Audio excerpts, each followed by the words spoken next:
12 days na lang at matatapos na ang season, pero 27 stars pa lang si 69. Kaya nag-RG agad ang ating bida para madagdagan ang stars nito. Talaga, Charmin? Dito ay nag-show siya ng Fanny, pero tinapatan ito ni S3. Ano? 69 Kebbles ka ba? Hindi po. Fanny kayo, Angela ako. Pagka-switch sa akin ni S1 ay nag-Angela nga yung pangit. Hala, show skin. Kaso hindi ito napansin ni 69, kaya nagtampo tuloy ito. Sorry. Sa game na ito guys ay napakaganda ng ipinakitang performance ng ating bida. Walang kalaban-laban ang core ng mga kalaban na si Alucardo, at hindi man lang sila nakakuha maski isa sa 3 turtle. Akala siguro ng mga pangit ay pagong lang ang kayang paslangin ni 69. Ngunit isa itong malaking pagkakamali.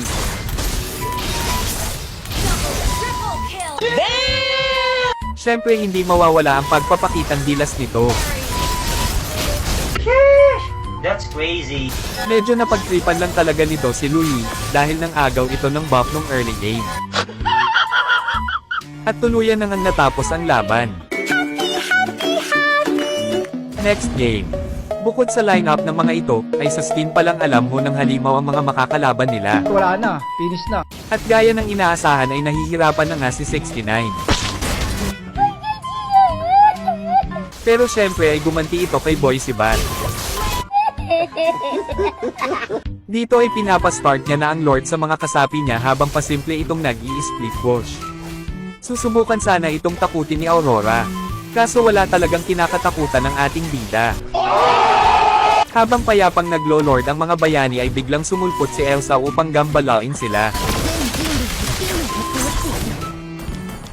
Medyo nag-aagaw buhay na ang mga ito, mabuti na lang at nakuha pa rin nila yung Lord. We did it! We did it! We did it! Yay!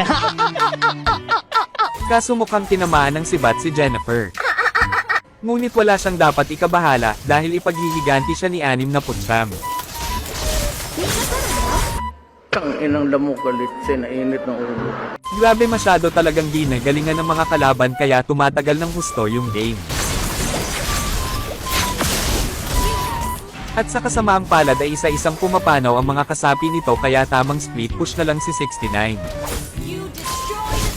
Muli na namang natigop ang mga kasamahan niya, mabuti na lang talaga at porsigidong manalo ang ating bida kaya pilit niyang pinipigilan ang bawat miyembro ng masasamang loob.